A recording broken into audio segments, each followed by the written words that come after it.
Ye had been dating who I thought was the love of my life for 5 years. We had a very strong relationship and never had a single issue when it came to infidelity.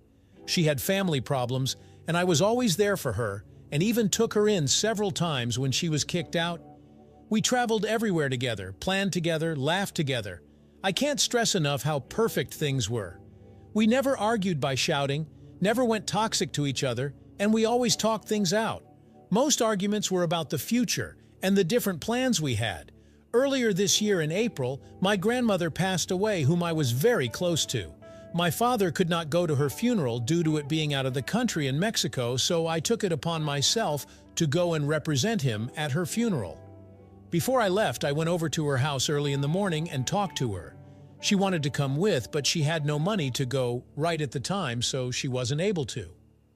Before I got in the car, I kissed her goodbye and she wished me the best, telling me to be safe and keep her updated. I landed in Mexico and soon got to my grandma's house, where they were holding a rosary. I spent time talking to my family there, and throughout this I kept her updated, but noticed she was a little strange. We argued a little about it since I could tell she was not okay. I got nothing and we ended up saying goodnight to each other.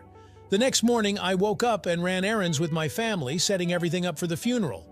Throughout the day she took long to respond and would get easily irritated.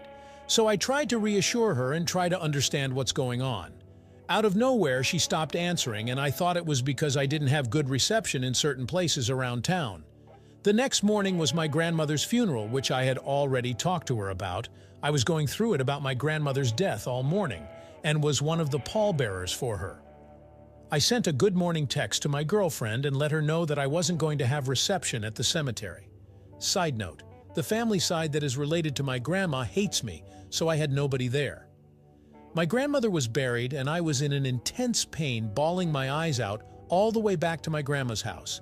It's a small town. Pallbearers carry the casket from the house to the cemetery.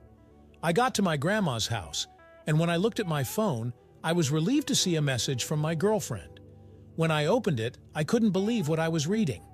She broke up with me with no apology and no explanation. I panicked and felt like I was dying. My world was crumbling with a big pain in my chest I felt for the loss of my grandma and the situation. I called right then, and she answered. All she said was, "Don't do this." She hung up, and next thing I know, I am blocked on absolutely everything. I was initially going to spend a week and a half in Mexico. With everything going on, I used up all of the money I had to get a ticket home the earliest I could. The earliest I could fly home was in 2 days, and I had no contact with her at all. My sister was her boss, so I called her and asked if she knew anything, and she said that she didn't, but my girlfriend would be working later and she would see what she could find out. I went out with some cousins for the day, and as I was eating dinner with them, my sister called me.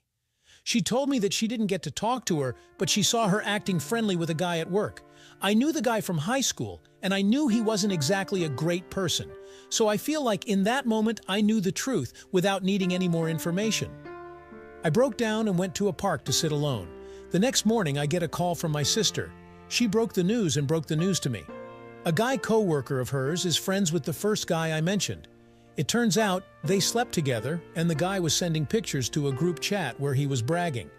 To make things worse, the guy is an absolute bum. He does hard drugs and had just lost his job at McDonald's for showing up high. I am a full-time college student who works at an elementary school. I was so broken and alone in Mexico, my flights were canceled, and I couldn't get my money back, so I maxed my credit cards to make it home. Once home, the only method I was able to reach her is by texting her on TikTok, where she told me she had nothing to say and that she wanted to meet in person to end it. I met her in person to try and understand, but I got nothing. I left and continued to grieve both my losses. I haven't been able to cry, and I don't know anything anymore. It's been months. I had kept her on social media, but she had been posting petty things like captions saying, "And suddenly I was free." It haunts me considering I had given her my absolute everything. We were best friends. We carried each other phones, went on romantic trips. We're planning on moving in together, talked about our future careers. I don't even know where to begin again. The guy she cheated on me with left her for another girl a week after she cheated on me with. I found out she was with him for 3 nights while I was in Mexico trying to get home. He is currently homeless in Reno, and from what I've heard, she's with another guy already. To this day, I don't understand.